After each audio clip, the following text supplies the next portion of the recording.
വറുത്തരച്ച സാമ്പാർ. മലബാറിലേക്കാണ് വറുത്തരച്ച സാമ്പാർ കൂടുതൽ പ്രചാരത്തിലുള്ളത്. അതുകൊണ്ട് ഇതിനെ മലബാർ സാമ്പാർ എന്നും വിളിക്കാറുണ്ട്. സാധാരണ തോരപ്പരിപ്പ് ചേർത്തിട്ടാണ് മലബാർ സാമ്പാർ ഉണ്ടാക്കുന്നതെങ്കിലും ചിലർക്ക് തോരപ്പരിപ്പിന്റെ ഗ്യാസ്ട്രിക് ഇഷ്യൂ കൊണ്ട് ബുദ്ധിമുട്ടുണ്ടാവാറുണ്ട്. അപ്പൊ ഇന്ന് നമുക്ക് തോരപ്പരിപ്പ് ഇല്ലാതെ എങ്ങനെയാണ് മലബാർ സാമ്പാർ അല്ലെങ്കിൽ വറുത്തരച്ച സാമ്പാർ ഉണ്ടാക്കുന്നതെന്ന് നോക്കാം. പച്ചക്കറികൾ നിങ്ങൾക്ക് ഇഷ്ടമുള്ളത് ചേർക്കാം. എന്നാലും സാധാരണ ചേർക്കാറുള്ള പച്ചക്കറികൾ വെച്ചിട്ടാണ് ഞാൻ ഇന്ന് സാമ്പാർ ഉണ്ടാക്കുന്നത്. വെണ്ടയ്ക്ക, വഴുതനങ്ങ, മുരിങ്ങയ്ക്ക ഇതൊക്കെ 50 ഗ്രാം വീതം എടുത്തിട്ടുണ്ട്. തക്കാളി ഒരു 75 ഗ്രാം എടുത്തിട്ടുണ്ട്. 2 പച്ചമുളക് എടുത്തിട്ടുണ്ട്. ഉള്ളി ഒരു മീഡിയം സൈസിലുള്ള എടുത്തിട്ടുണ്ട്. ക്യാരറ്റും 50 ഗ്രാം എടുത്തിട്ടുണ്ട്. ഇതൊക്കെ നീളത്തിൽ തന്നെ അരിഞ്ഞെടുക്കണം. കാരണം എല്ലാം കറിയിൽ കിടക്കുമ്പോൾ കാണാനൊരു ഭംഗി വേണ്ടേ. വട്ടത്തിലാണ് അരിയുന്നതെന്നുണ്ടെങ്കിൽ എല്ലാം വട്ടത്തിൽ തന്നെ അരിയുക. പക്ഷെ മുരിങ്ങക്കായും വെണ്ടയ്ക്കൊന്നും നമുക്ക് അങ്ങനെ അരിയാൻ പറ്റില്ലല്ലോ. അപ്പോൾ എല്ലാം കൂടെ നീളത്തിൽ തന്നെ അരിഞ്ഞെടുത്തിട്ടുണ്ട്. ഞാനിവിടെ ആദ്യം ക്യാരറ്റ് വേവാൻ ബുദ്ധിമുട്ടുള്ളത് കൊണ്ട് ക്യാരറ്റിൻ്റെ കൂടെ ഉള്ളിയും പച്ചമുളകും ചേർത്ത് കുറച്ച് മഞ്ഞളും പാകത്തിന് വെള്ളവും ചേർത്ത് ആദ്യം തന്നെ വേവിക്കാൻ വെക്കുന്നുണ്ട്. മഞ്ഞളും വെള്ളവും ചേർത്ത് അടച്ചു വെച്ച് വേവിക്കുക. ഒരു 3 മിനിറ്റോളം ആവുമ്പോഴേക്കും പകുതി വേവായി കിട്ടും. ഉപ്പ് മാത്രം രണ്ടാമത്തെ സ്ലോട്ട് പച്ചക്കറി ഇടുമ്പോൾ മാത്രമേ നമ്മൾ ചേർക്കുന്നുള്ളൂ കേട്ടോ. വറുത്തരപ്പാണല്ലോ ഇതിലേക്ക് പ്രധാനം. അതിലേക്ക് വേണ്ട ഇൻഗ്രീഡിയൻസ് എന്തൊക്കെയാണെന്ന് നോക്കാം. പരിപ്പില്ലാത്തത് കൊണ്ട് ഇതിലേക്ക് തേങ്ങ 1.5 കപ്പ് എടുത്തിട്ടുണ്ട്.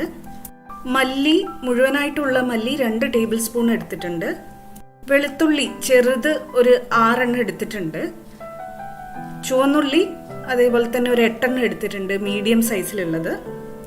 വറ്റൽമുളക് ഒരു 6 എണ്ണം എടുത്തിട്ടുണ്ട്. കറി ലീവ്സ് പ്രധാനമാണ്, ഒരു 15 എണ്ണം എടുത്തിട്ടുണ്ട്. ഉലുവ വളരെ പ്രധാനമാണ്, ഒരു 1/2 ടീസ്പൂൺ എടുത്തിട്ടുണ്ട്. 4 കുരുമുളക്, മുഴുവനായിട്ടുള്ള കുരുമുളക് എടുത്തിട്ടുണ്ട്, 4 മണി. പിന്നെ ഒരു നുള്ള് ജീരകവും. ഇത്രയാണ്. ഇതിൽ സാധാരണ നമ്മൾ വീട്ടിൽ വെക്കുമ്പോൾ കുരുമുളകും ജീരകവും എടുത്തില്ലെങ്കിൽ കുഴപ്പമില്ല.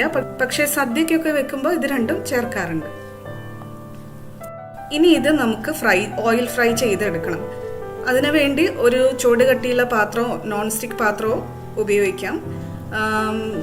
അടിയിൽ പറ്റിപ്പിടിക്കുന്നതാണെങ്കിൽ ബുദ്ധിമുട്ടായിരിക്കും. തേങ്ങ ഉറപ്പായിട്ടും പറ്റിപ്പിടിക്കും. ഒരു 2 ടേബിൾ സ്പൂൺ വെളിച്ചെണ്ണ ഒഴിച്ചു കൊടുത്തിട്ടുണ്ട്. വെളിച്ചെണ്ണ ചൂടാവുമ്പോൾ നമ്മളിപ്പോൾ എടുത്തു വെച്ച ഇൻഗ്രീഡിയൻസ് മുഴുവനായിട്ടും ചേർത്തിട്ട് വറുത്തെടുക്കുകയാണ്. ഇതിലുള്ള ഒരു ഇൻഗ്രീഡിയൻറ്റും വേറെ വേറെ ആയിട്ട് ചേർത്തിട്ട് വഴറ്റേണ്ട ആവശ്യമില്ല കേട്ടോ. എല്ലാം കൂടി ഒരുമിച്ച് ചേർത്താണ് വഴറ്റുക. വേറെ വേറെ ആയിട്ട് വഴറ്റിയാൽ, അതായത് ഉള്ളി ആദ്യം ഇട്ട് വെളുത്തുള്ളി പിന്നെ ഇട്ട് അങ്ങനെ വഴറ്റാൻ നിന്ന് കഴിഞ്ഞാൽ ഉറപ്പായിട്ടും മസാലക്കറിയുടെ ടേസ്റ്റും സ്മെല്ലും വരും. ഇവിടെയാണ് പലർക്കും തെറ്റിപ്പോകുന്നത് വറുത്തരച്ച സാമ്പാർ ഉണ്ടാക്കുമ്പോൾ. പിന്നെ വെളുത്തുള്ളിയുടെയോ ഉള്ളിയുടെയോ അളവ് ഇതിനേക്കാൾ കുറയാന്നല്ലാതെ ഇതിനേക്കാളും കൂടി പോകരുത് കേട്ടോ. അതിനേക്കാൾ കൂടി പോയാലും എണ്ണയിൽ കിടന്ന് ഫ്രൈ ആയി മസാലക്കറിയുടെ സ്മെല്ലും ടേസ്റ്റും വരാനുള്ള ചാൻസ് ഉണ്ട്. അപ്പോൾ അതൊന്ന് ശ്രദ്ധിക്കുക കേട്ടോ. ഇതാ നമ്മുടെ വറുത്തരച്ച സാമ്പാറിൻ്റെ വറവ് ശരിയായിട്ടുണ്ട്. ഈ ഒരു കളർ ആവുമ്പോൾ നമുക്കിത് പുറത്തേക്ക് എടുക്കാം. എന്നിട്ട് ഒരു തണുത്ത പാത്രത്തിലേക്ക് മാറ്റിയിടാം. ഇല്ലെങ്കിൽ അത് കൂടുതൽ കറുത്തു പോവും, ബേൺ ആയി പോവും. ഇതാ നമ്മൾ വേവിക്കാൻ വെച്ച കഷ്ണങ്ങൾ പകുതി വെന്തിട്ടുണ്ട്. ഇതിലേക്ക് ബാക്കി കഷ്ണങ്ങളും കൂടെ മുരിങ്ങയ്ക്ക, തക്കാളി, വെണ്ടയ്ക്ക, വഴുതന ഇതും കൂടി ചേർത്ത് കൊടുക്കുകയാണ്. ഇതിനൊക്കെ കുറച്ച് വേവേ വരുന്നുള്ളൂ. ബാക്കിയുള്ള കഷ്ണങ്ങൾ വേവുമ്പോഴേക്ക് ഇതും കൂടെ വേവും. കഷ്ണങ്ങൾ ചേർത്തിട്ട് അതിലേക്ക് പുളി ചേർത്ത് കൊടുക്കാനുണ്ട്. ഈ സമയത്ത് പുളി ചേർക്കുന്നത് കൊണ്ട് ഗുണമുണ്ട്. പുളിയും വെന്ത് കിട്ടും. പുളി ചേർക്കുന്നത് കൊണ്ട് അതിൽ ചേർത്തിരിക്കുന്ന കഷ്ണങ്ങൾ വെന്തുടഞ്ഞു പോകുകയില്ല. ഒരു ചെറിയ നാരങ്ങ വലുപ്പത്തിലുള്ള പുളി 1/4 ഗ്ലാസ് വെള്ളത്തിലിട്ട് കുതിർത്ത് അതിൻ്റെ ജ്യൂസാണ് നമുക്ക് വേണ്ടത് കേട്ടോ. 1/2 ടീസ്പൂൺ കായപ്പൊടി കൂടെ ചേർക്കുന്നുണ്ട്. അതിനുശേഷം പാകത്തിന് വെള്ളം കൂടി ഒഴിച്ചു കൊടുക്കുക. കുറച്ച് ഉപ്പും കൂടെ ചേർത്ത് അടച്ചു വെച്ച് വേവിക്കുക. ഒരു 2-3 മിനിറ്റിൻ്റെ വേവേ ഇതിനുള്ളൂ.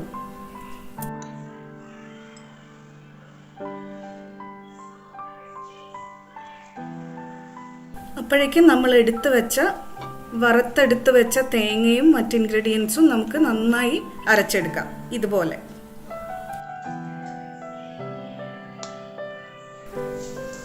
ഇപ്പം നമ്മൾ പച്ചക്കറി വേവിക്കാൻ വെച്ചിട്ട് വീണ്ടും ഒരു 3 മിനിറ്റ് കൂടെ കഴിഞ്ഞു. പച്ചക്കറികളെല്ലാം വെന്തിട്ടുണ്ട്, പക്ഷെ ഉടഞ്ഞിട്ടില്ല. കാണാമല്ലോ നിങ്ങൾക്കല്ലേ. നമ്മൾ വറുത്ത് അരച്ചു വെച്ച ആ പേസ്റ്റ് ചേർക്കാനായി. ചേർത്തിട്ട് നന്നായി ഇളക്കി കൊടുക്കുക. കഷ്ണങ്ങളൊന്നും ഉടയ്ക്കാതെ വേണം ഇളക്കി കൊടുക്കാൻ. അപ്പം നമ്മൾ അരച്ച ആ മിക്സിയിൽ കുറച്ച് പേസ്റ്റ് ഇങ്ങനെ ഒട്ടിപ്പിടിച്ച് കിടക്കുന്നുണ്ടാവും. അത് വേസ്റ്റ് ആക്കാതെ കുറച്ച് വെള്ളം ചേർത്ത് ഒന്ന് കറക്കിയതിന് ശേഷം അതും കൂടെ ഇതിലേക്ക് ഒഴിച്ചു കൊടുക്കുക. എന്നിട്ട് പാകത്തിന് വെള്ളം അഡ്ജസ്റ്റ് ചെയ്ത് കൊടുക്കുക. സാമ്പാർ പൊടിയുടെ റെസിപ്പി നമ്മുടെ ചാനലിൽ ഓൾറെഡി ഉണ്ട്. ഞാൻ അതിൽ ഡിസ്ക്രിപ്ഷനിൽ ലിങ്ക് ഇട്ടേക്കാം. ഇവിടെ മേലെ കാർഡിലും ആ ലിങ്ക് കാണും കേട്ടോ. ഇത് സാമ്പാർ പൊടി ഇല്ലാതെ, തുവരപ്പരിപ്പില്ലാതെ ചെയ്യുന്ന രീതിയാണ്. സാമ്പാർ പൊടി ഇടാതെ കറക്റ്റായി സാമ്പാറിൻ്റെ ടേസ്റ്റ് കിട്ടാൻ ഇങ്ങനെ ഉണ്ടാക്കിയാൽ മതിയാവും. ഇനി ഇതൊന്ന് പതച്ച് വരണം. പതച്ച് വരുന്ന സമയത്ത് നമുക്കിതിലേക്ക് ചേർത്ത് കൊടുക്കാനുള്ളത് മല്ലിയിലയാണ്. മല്ലിയില ട്രഡീഷണലി ഉണ്ടാക്കുന്ന രീതിയിൽ ഇടാറുണ്ടോ എന്നുള്ളത് എനിക്ക് എപ്പോഴും ഉറപ്പല്ല. പക്ഷെ ഇപ്പോൾ ഞാൻ കൃത്യമായിട്ട് ഇടാറുണ്ട്. ഇതില്ലാതെ എനിക്ക് സാമ്പാർ വെക്കാൻ വയ്യ. മല്ലിയില ചേർത്ത് കൊടുക്കുക. മല്ലിയില ചേർത്ത് കൊടുത്തതിന് ശേഷം തിളച്ച് വരുമ്പോൾ നമുക്കിത് മാറ്റി വെക്കാം. സാമ്പാർ പൊടിയുടെ റെസിപ്പി നോക്കാൻ മറക്കല്ലേ കേട്ടോ. ഇതിലേക്ക് ഇനി താളിപ്പ് മാത്രമാണ് ബാക്കിയുള്ളത്. താളിപ്പിലേക്ക് ഒരു പാൻ വെച്ചിട്ടുണ്ട്. 2 ടീസ്പൂൺ വെളിച്ചെണ്ണ ഒഴിച്ചു കൊടുത്തിട്ടുണ്ട്. വെളിച്ചെണ്ണ ചൂടാകുമ്പോൾ കടുക് ചേർത്ത് കൊടുക്കുക. കടുക് പൊട്ടി തുടങ്ങുമ്പോൾ വറ്റൽമുളകും കറിവേപ്പിലയും ചേർത്ത് കൊടുക്കുക. നേരെ സാമ്പാറിലേക്ക് ചേർത്ത് കൊടുക്കുക.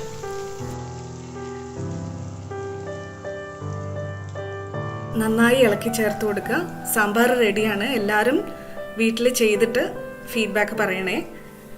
പിന്നെ ലവ് യു ഓൾ.